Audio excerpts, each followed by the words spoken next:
Si vous êtes jeune comme moi, vous savez à quel point il est difficile de réussir en agriculture euh, au début quand vous êtes seul, quand vous n'avez pas de soutien, vous n'avez pas d'appui, vous n'avez pas assez de moyens pour pouvoir vous lancer. Vous savez à quel point il est difficile.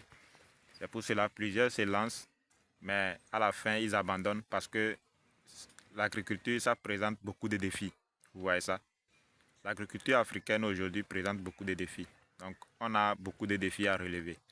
Et ce matin, je vais vous partager quelques erreurs qui font que nous n'arrivons pas à vraiment évoluer en agriculture. Vous voyez ça? Donc, quelques erreurs que les gens font et qui les empêchent de réussir en agriculture. Les amis, moi, c'est Roland Adjimou. Si c'est la première fois que tu me découvres, je suis Roland Adjimou. Je suis le promoteur de Riche Fermier. Ici, je vous partage des stratégies qui vous permettront de réussir en agriculture, en élevage et des techniques, des pratiques, des méthodes pour pouvoir réussir sans grand capital. Vous voyez ça. Si vous êtes débutant, vous êtes au bon endroit. Ici, je vous partage constamment des idées, des projets d'élevage et d'agriculture que vous pouvez réussir avec peu de moyens. Donc, vous allez voir que je suis ce matin-là au champ. Je suis au champ. Vous voyez que les arbres sont tout autour de moi. Je vais me lever. Vous voyez ça. Regardez les arbres. Regardez tout autour de moi. Toutes ces choses-là, ce sont des ressources qu'on doit apprendre à utiliser. On doit maximiser. Quand vous voyez les Chinois, les Thaïlandais qui font des grandes choses, les Indiens, ils apprennent à maximiser, à profiter des ressources naturelles qu'ils ont chez eux. Et nous avons beaucoup de ressources en Afrique ici que nous pouvons maximiser. Vous voyez ça. La preuve, les cages, j'ai commencé l'élevage des lapins. Les cages que j'ai confectionnées pour mes lapins, c'est ici que je suis venu chercher ces arbres-là. Vous voyez ça, je suis venu couper ces arbres-là pour pouvoir fabriquer les cages de mes lapins. Donc, pratiquement, je n'ai pas trop dépensé pour faire les cages là. Donc, c'est des ressources que vous pouvez maximiser si vous êtes dans une zone comme ça, que vous pouvez utiliser aussi pour faire les cages, même les poulaillers. Vous voyez ça. Donc, ça ne va pas vous coûter tellement de grandes fortunes pour pouvoir vous lancer. Mais ce matin, spécialement, je vais partager avec vous quelques erreurs que les gens font et qui les empêchent d'évoluer. La première erreur, c'est parce que les gens, les jeunes surtout, quand ils veulent se lancer, chacun veut se lancer seul. Vous voyez ça. Et ça fatigue. Quand tu veux te lancer en élevage et que tu es seul, tu n'as pas d'accompagnement, tu n'as pas une équipe avec qui travailler, c'est très difficile. Vous voyez ça. L'élevage et l'agriculture a besoin de la main-d'œuvre, a besoin d'une équipe forte et dynamique pour pouvoir travailler journalièrement, quotidiennement, pour permettre que les projets puissent avancer. Vous voyez ça. C'est pour cela, moi, je n'aime pas travailler solitairement. Vous voyez ça. J'aime travailler en communauté. Je sais bâtir des équipes, je sais bâtir des communautés qui peuvent me permettre d'évoluer en équipe, de mettre les moyens ensemble et d'évoluer. Donc, si vous voulez faire l'agriculture, faites l'effort, vous voyez ça, de chercher des gens, de collaborer avec les gens. Si vous collaborez, vous pouvez réunir les ressources, mettre les moyens ensemble et commencer. Plusieurs personnes disent qu'ils n'ont pas d'argent pour pouvoir se lancer. Vous allez voir qu'ils vont attendre 2 ans, 3 ans, 4 ans, 5 ans, faire des économies avant de se lancer. Alors qu'il y a plusieurs jeunes dans les mêmes situations qui veulent se lancer, mais qui n'ont pas aussi des moyens, des grands capitaux de départ pour pouvoir se lancer. Eux aussi, ils attendent le moment parfait, alors que le moment parfait ne viendra pas. Vous voyez, la vie, les choses continuent par être difficiles de jour en jour. Les choses ne s'améliorent pas. Et peut-être que tu te dis que tu vas faire une économie pour pouvoir te lancer. Et il y a un imprévu qui arrive, tu vas dépenser cet argent-là. On ne sait pas, on ne sait jamais, vous voyez ça. Donc c'est pour cela, si tu veux te lancer en élevage ou bien en agriculture, ne cherche pas à te lancer seul. Vous voyez ça. Nous avons beaucoup de problèmes à résoudre. Il y a le problème de la famine qui est partout dans nos différents pays. Et une seule personne ne peut pas relever ces défis-là. On a besoin de bâtir des communautés qui peuvent apporter des solutions concrètes et durables. C'est pour cela, ce n'est pas seulement l'objectif de bâtir une communauté ou bien de collaborer, ce n'est pas seulement de réunir les fonds ou bien de trouver les fonds. C'est pour pouvoir résoudre des problèmes plus grands, plus complexes, qui vont nous apporter plus de revenus. Vous voyez ça?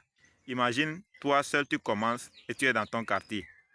Tu as, si c'est les volailles ou bien, je ne sais pas, les moutons, tu as quelques têtes de moutons.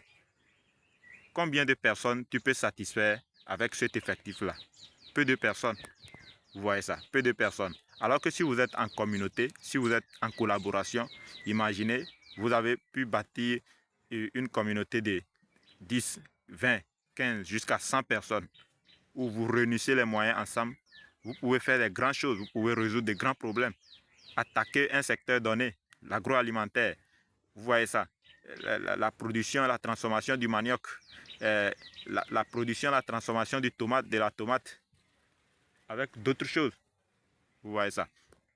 C'est pour cela, moi, je vous conseille fortement d'apprendre, de faire tout pour apprendre comment bâtir des communautés, comment travailler en équipe. Ce n'est pas facile, c'est très difficile, vous voyez ça, parce que nous sommes en Afrique. Plusieurs jeunes actuellement, ils n'ont pas cet état d'esprit-là. Mais il y a une stratégie pour le faire. Il y a une manière de le faire. Vous voyez ça. Et la deuxième erreur que les gens commettent quand ils veulent se lancer en agriculture, ils croient que l'agriculture ou bien l'élevage, c'est l'argent seul qui le fait. J'ai vu plusieurs personnes échouer parce qu'ils ont de l'argent. Vous voyez ça. Ils ont mis plus de 50 millions, 100 millions dans un projet. Tout dernièrement, j'ai visité une ferme qui fait les volailles, les poules pondeuses. Mais la gestion de la ferme est très catastrophique. Vous voyez ça, la gestion est très catastrophique parce qu'il a des moyens, il ne sait pas comment écouter les conseils des gens. Il n'est pas du domaine, il ne sait pas comment écouter le conseil de ceux qui ont déjà réussi dans le domaine pour pouvoir lui apporter une directive donnée. Vous voyez ça. Donc, il est en train de faire les choses à sa manière. Et puis, depuis le choix du site de son projet d'élevage à la construction des bâtiments, tout a été faussé. Et actuellement, il est en train de récolter ces fruits-là, les fruits de ces erreurs-là. Vous voyez ça, qui sont des conséquences négatives. C'est pour cela, quand vous voulez vous lancer, il faut, si vous n'êtes pas du domaine, tout d'abord, faites-vous former. Même si vous allez être à l'étranger et guider le projet à longue distance, faites-vous former. Apprenez du domaine, apprenez. Faites tout pour acquérir beaucoup d'informations concernant le domaine dans lequel vous voulez vous investir. Comme ça, vous saurez quels sont les besoins. Si vous n'avez jamais travaillé dans une ferme, si vous n'avez jamais été ouvrier ou bien technicien dans une ferme d'élevage ou bien d'agriculture pour pouvoir comprendre les réalités du terrain, quand vous allez commencer sans formation et sans appui, vous allez croire que c'est facile et vous n'allez pas comprendre la réalité que vivent vos collaborateurs ou bien vos ouvriers sur la ferme. Et vous allez prendre tout à la légère. Si on vous dit quelque chose, vous n'allez pas vouloir écouter parce que vous n'avez pas encore vécu la chose là.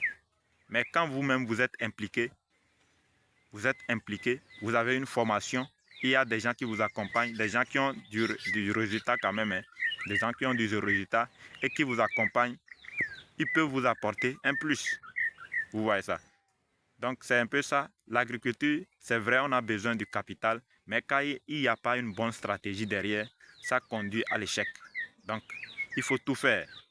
Quand vous voulez vous lancer, faites tout pour réunir les informations nécessaires.